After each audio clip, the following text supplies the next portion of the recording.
Good afternoon student. कल हमने class 8 के लिए ग्रामर पार्ट कारक स्टार्ट किया था। हमने इसमें आपको पहले डेफिनेशंस बताई थी, फिर उसके कारकों की संख्या बताई थी, उनकी विभक्तियां बताई थी। हमने इसमें बताया था कि संज्ञा तथा सर्वनाम के जिस रूप से उसका वाक्य के अन्य शब्दों के साथ संबंध आता है, ये हमने बताया था आपको परिभाषा। फिर उसका शाब्दिक अर्थ बताया था कि क्रिया को करने वाला या क्रिया के साथ जिसका संबंध हो। फिर हिंदी में बताया था कारक को परसर्ग के नाम से भी जानते हैं।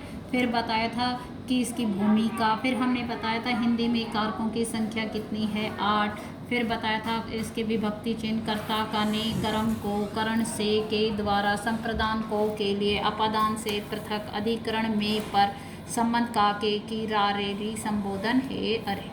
तो अब देखिए हम इनको थोड़ा थोड़ा खोल कर बताते हैं। सबसे पहले देखिए कर्ता। कर्ता यानी कि कोई भी क्रिया को करने वाला या काम को करने वाला, जो है क्रिया को करने वाला या काम को करने वाला। तो देखिए इसमें एग्जाम्पल देखिए, राम ने दूध पिया।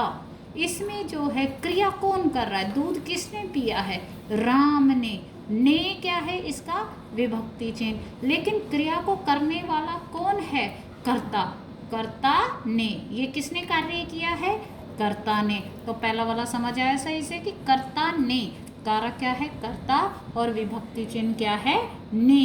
तो इसका है यानी क्रिया को करने वाला, कौन काम को करने वाला कौन होता है, कर्ता। तो इसका एग्जाम्पल क्या है, राम ने दूध पिया। तो राम क्या है, कर्ता, और उसने कार्य की क्रिया क्या किया है, दूध पिया, और विभक्ति चिन्ह क्या है, ने।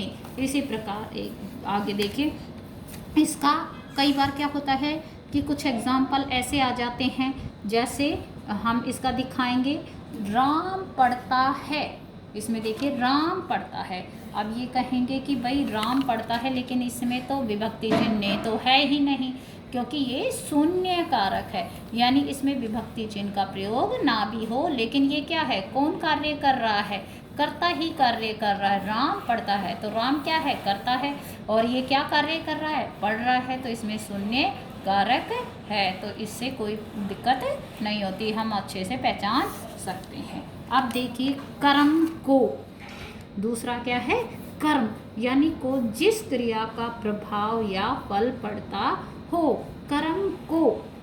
इसमें क्या है देखिए एग्जाम्पल, राम ने बालक को मारा। अब जो है कर्ता ने किसको मारा, बालक को मारा, कर्म किया, उसने कार्य किया है कि उसका प्रभाव जो है फल पड़ा है कि राम ने किसको मार दिया, राम को मारा। अब अगर हम इसमें को विभक्ति चिन्ह है, लेकिन अगर हम ऐसा एग्जाम्पल देखें शून्य वाला, राम ने पक्षी देखा, लेकिन इसमें तो को आया ही नहीं, क्योंकि ये शून्य कारक है।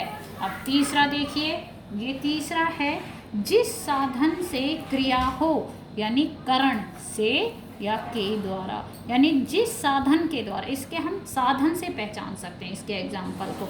जैसे ये वाला उदाहरण देखिए, राम ने रावण को धनुष से मारा। किससे मारा, साधन क्या है, धनुष। ऐसा ही दूसरा एग्जाम्पल देखिए, शिकारी ने बंदूक से चिड़िया को मारा। तो किससे मारा, बंदूक से।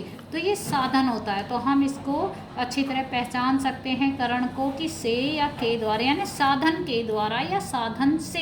इससे हम साधन के जरिए, जिस साधन से, किसी साधन के द्वारा कार्य किया जाता है। इधर देखिए आप, राम ने कलम से पत्र लिखा, किसी साधन के द्वारा ही काम किया है। कलम के द्वारा पत्र लिखा गया, इसमें भी साधन के द्वारा ही पत्र लिखा गया है।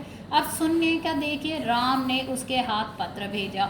अब इसमें साधन कोई, इसमें जो है विभक्ति चिन्ह दिया ही नहीं गया है, लेकिन कार्य तो हुआ है। अगला देखिए, अब उसके बाद जो है, हाँ, संप्रदान को के लिए, संप्रदान को के लिए, जिसके लिए कोई क्रिया की गई हो। लेकिन इसमें क्या होता है, हर चीज़ देने का भाव होता है। इसे हम सीधे पहचान सकते हैं, इसमें सिर्फ किसी को दिए जाने का ही भाव होता है, जिसके लिए क्रिया की गई, यानी जिसके लिए कोई काम किया गया, यानी जिससे किसी को दिया गया हो। अब एग्जाम्पल देखिए, गरीब को दान दो, तो इसमें दान दिया गया है, देने का भाव है। घर के लिए सामान मंगाओ, देखो इसमें क्या है, सिर्फ देने का भाव होता है।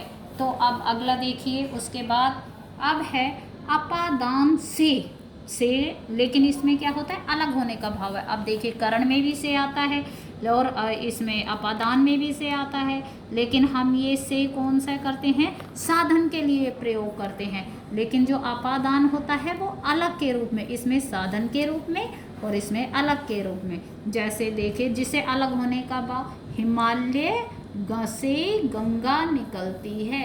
अब जो हिमालय से क्या हो गई, गंगा बाहर आ गई। वृक्ष से पत्ते गिरते हैं, वृक्ष से पेड़ पत्ते क्या हो गए, पेड़ से पत्ते क्या हो गए, अलग हो गए। ऐसे ही हिमालय से गंगा क्या हो गई, अलग हो गई।